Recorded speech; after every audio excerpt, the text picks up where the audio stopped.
The pastrami in your sandwich today might have been made 4 months ago.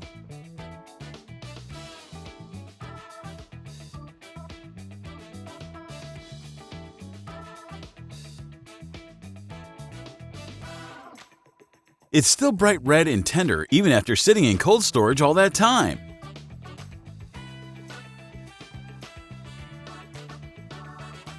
What kind of technology keeps meat fresh for that long? And is it really safe for you? All that will be answered in today's video from Captain Discovery.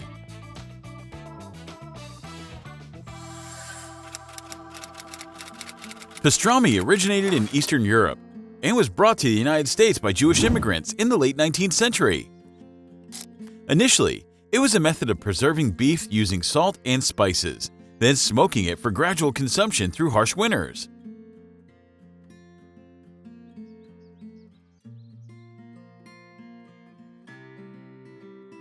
In the US, especially in New York, pastrami quickly became a staple at delis, stores specializing in sliced meats and sandwiches.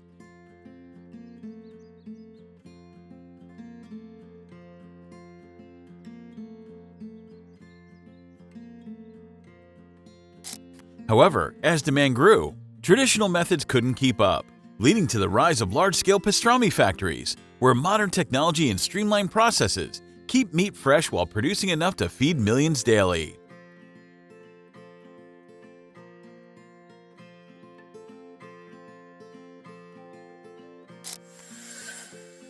Every day, tons of beef are delivered to the factory in sealed refrigerated trucks.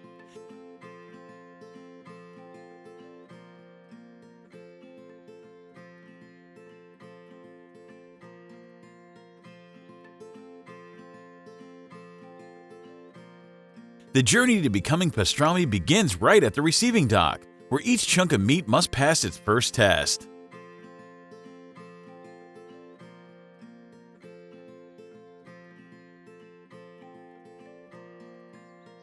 Only carefully selected cuts are used: shoulder and brisket, parts with an ideal fat-to-lean ratio, which retain moisture during long cooking, but don't fall apart when sliced thin.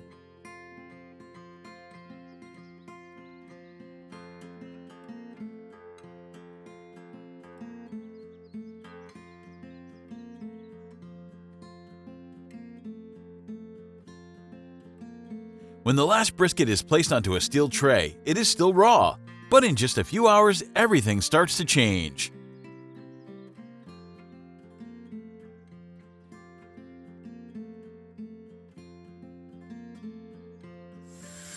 After prep, the meat is taken to the seasoning area. This is the most critical step for giving pastrami its signature flavor.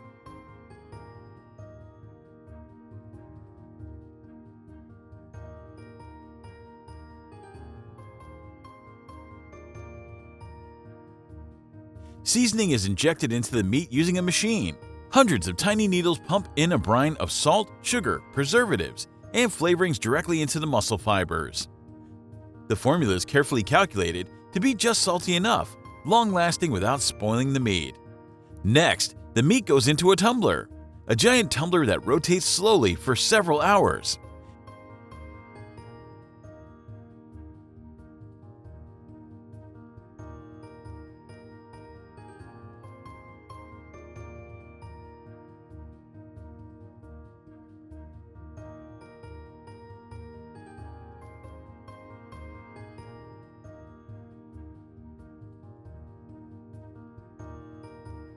This helps the seasoning distribute evenly and tenderizes the meat.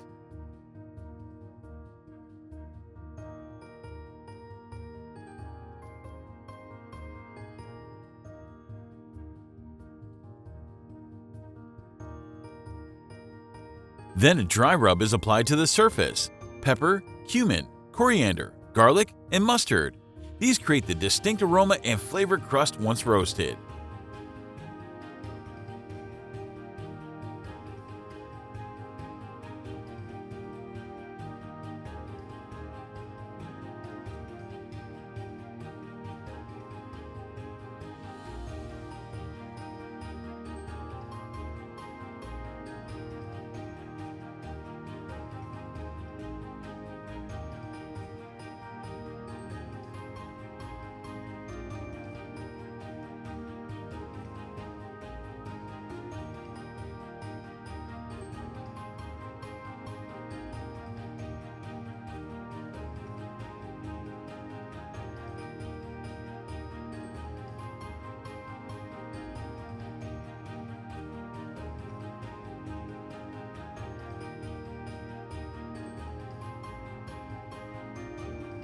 Do you prefer pastrami with bold, peppery flavors or a milder, more approachable style?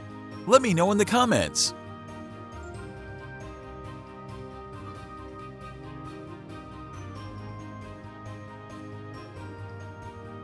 Once seasoned, the meat heads to the smoking stage, and that's where the real test begins.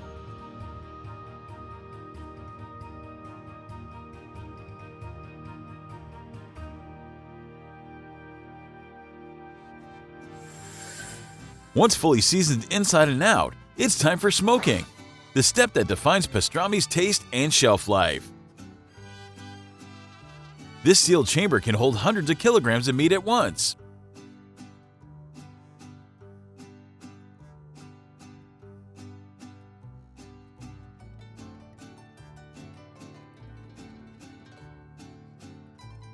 Inside, the system automatically regulates temperature, humidity, and smoke density. The wood of choice is usually oak or maple, cut thin and burned at low heat to generate smoke without flames. This smoke not only infuses the meat with flavor, but also acts as a natural antibacterial agent. Smoking lasts 6 to 10 hours at 80 to 90 degrees Celsius.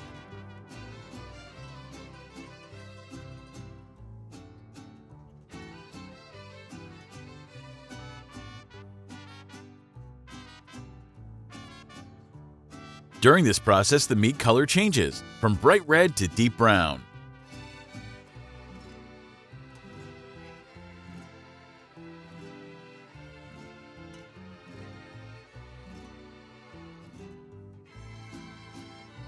A dry outer crust forms, known as the bark, with a signature aroma.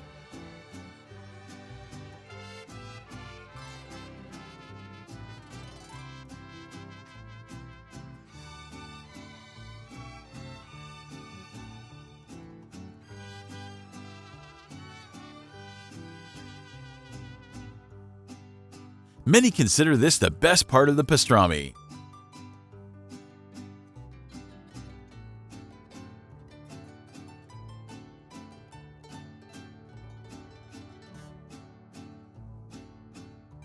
Once the smoker shuts off and the doors open, trays are pulled out and rapidly cooled.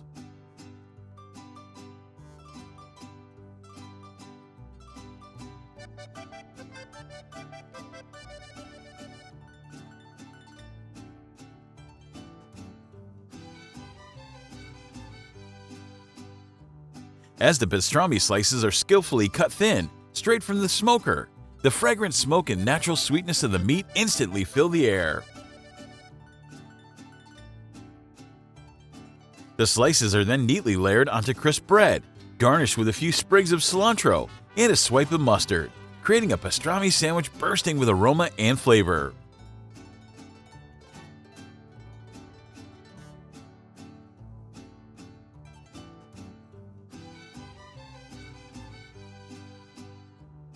Pastrami comes from the best cuts of beef.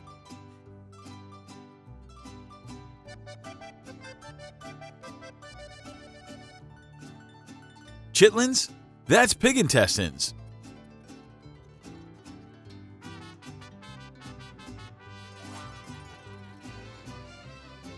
It might not sound appetizing, but according to the USDA, Americans eat over 91 million pounds of chitterlings every year.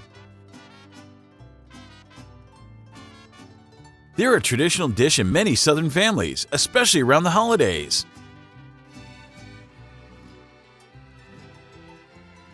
Intestines are delicate and notoriously smelly.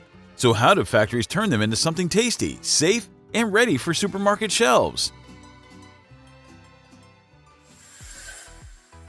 Chitterlings, or chitlins, have been in America since colonial times, but are most closely tied to African American communities. During slavery, black workers were often only given leftover offal and bones. Pork intestines, despite being considered trash, were cleaned, boiled, and turned into filling meals. Over generations, chitlins became part of Southern culinary heritage, especially at Thanksgiving, Christmas, or large family meals. But homemade prep is time-consuming, and hygiene risks are high. That's why factories stepped in, turning this traditional dish into a packaged product sold nationwide. Each batch of chitterlings starts at industrial slaughterhouses, where pig intestines are removed within 30 minutes post-slaughter, briefly cleaned, and chilled before being sent to the factory.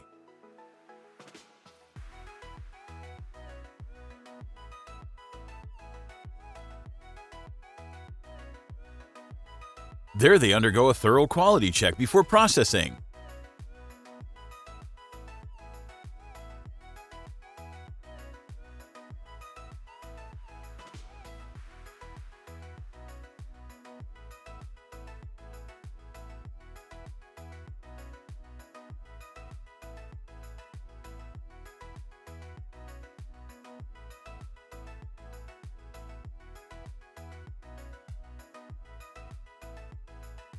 Workers inspect each batch visually and by hand.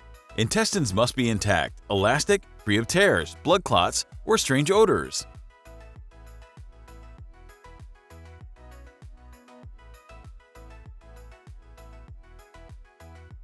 This step ensures safety and prevents clogged machines or damaged packaging later on.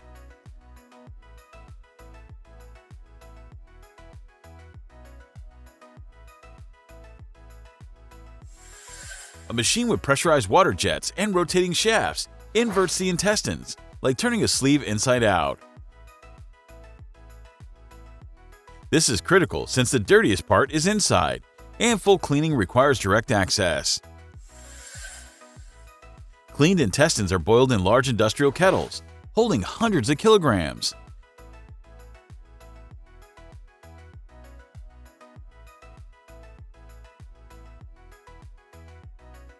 They're cooked at 95 to 98 degrees Celsius for 30 to 45 minutes.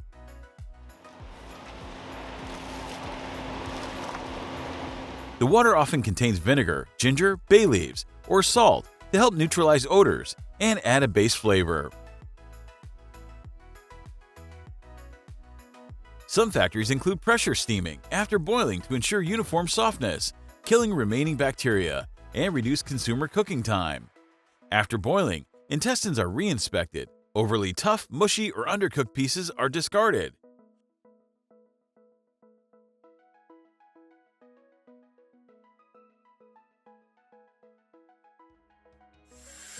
Boiled intestines are rapidly cooled in cold water baths, then moved to packaging.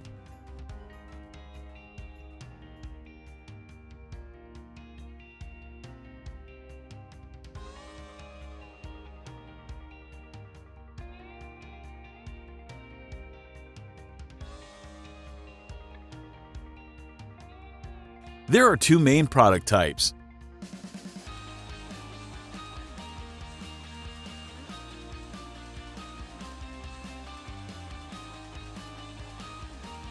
Whole pieces, vacuum sealed for home cutting and cooking. Pre-cut chunks, packaged in plastic tubes or sealed pouches, usually 2 to 5 pounds per pack.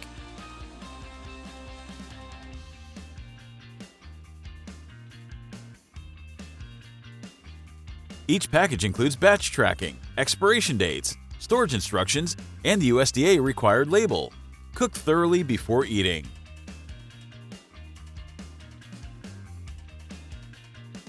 Before leaving the plant, each batch undergoes random microbiological testing.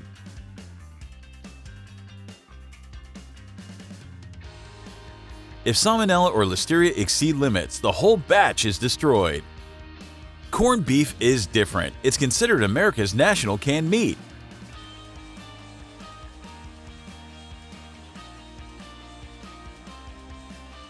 It's still beef, but softer, saltier, and with a flavor all its own.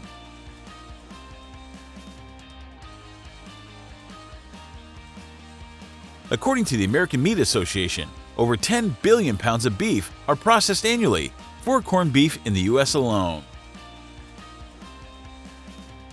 What's inside that can? How do they recreate such a unique flavor? And what really happens during production?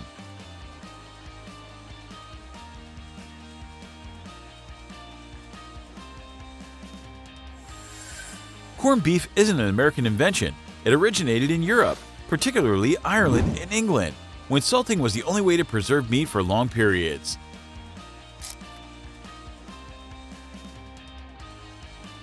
The name corned comes from the corn-sized salt crystals used to cure the beef.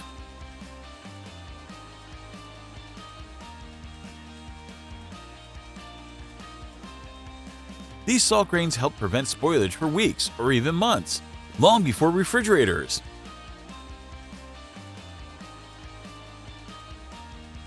When Irish immigrants came to the U.S. in the 19th century, they brought this dish with them. Gradually, corned beef became a staple in American cuisine, especially within Irish-American communities. By World War II, canned corned beef was used heavily by the military for its long shelf life, earning it national canned meat status.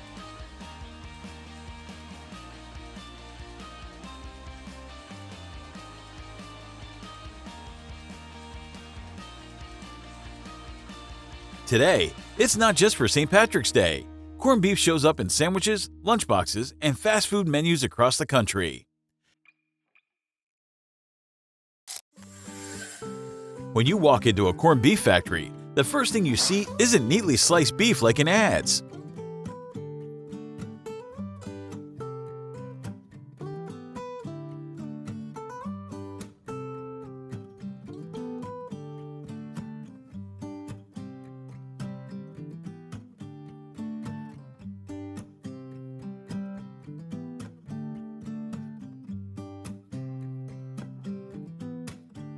It starts with massive chunks of leftover brisket, trimmed ends, soft sinews, white fat, and a bit of natural gelatin.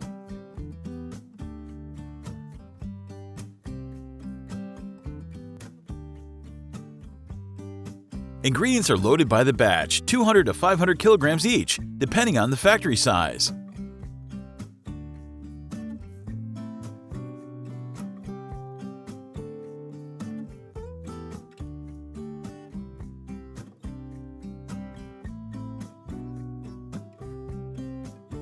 After inspection, the meat goes into a coarse grinder, a screw-fed machine with large rotating blades.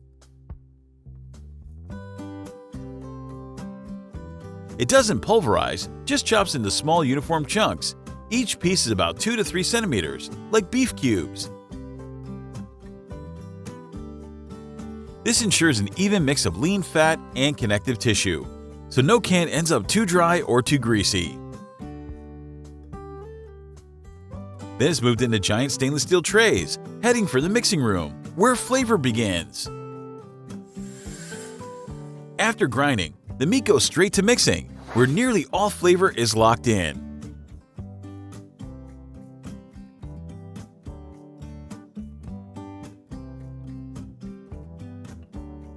That slightly salty, savory aroma when you open a can, it starts here.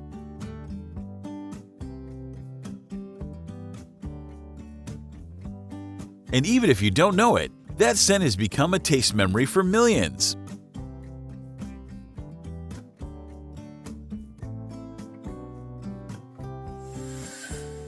After curing, the meat is ground again, just enough to make it cohesive, without losing structure.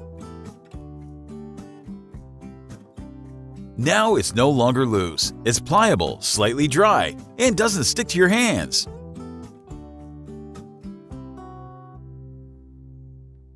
This mix is fed into hydraulic molders that compress it into rectangular stainless molds.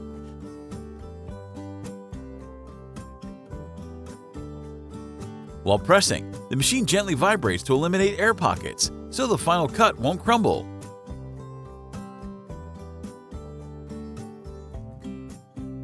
In under a minute, a perfect block of meat emerges, not yet cooked, but perfectly shaped.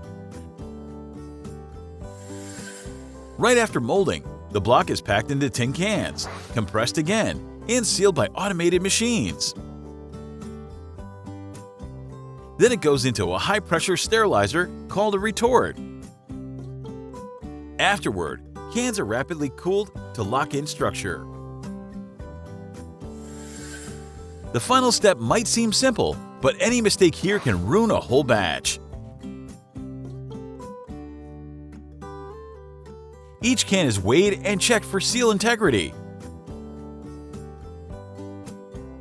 If it passes, it gets labeled, boxed, and sent out.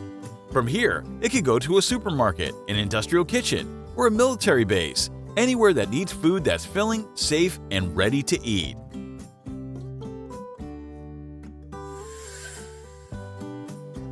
Every dish in today's video, from pastrami to chitlins to corned beef, goes through a far more complex process than it appears.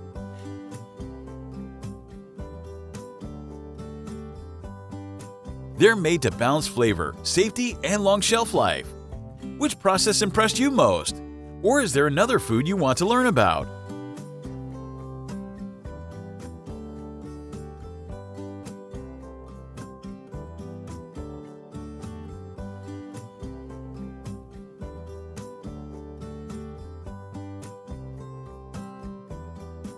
Let us know, and don't forget to subscribe to Captain Discovery so you won't miss the next video. We'll keep exploring the things you eat, but may have never seen how they're made.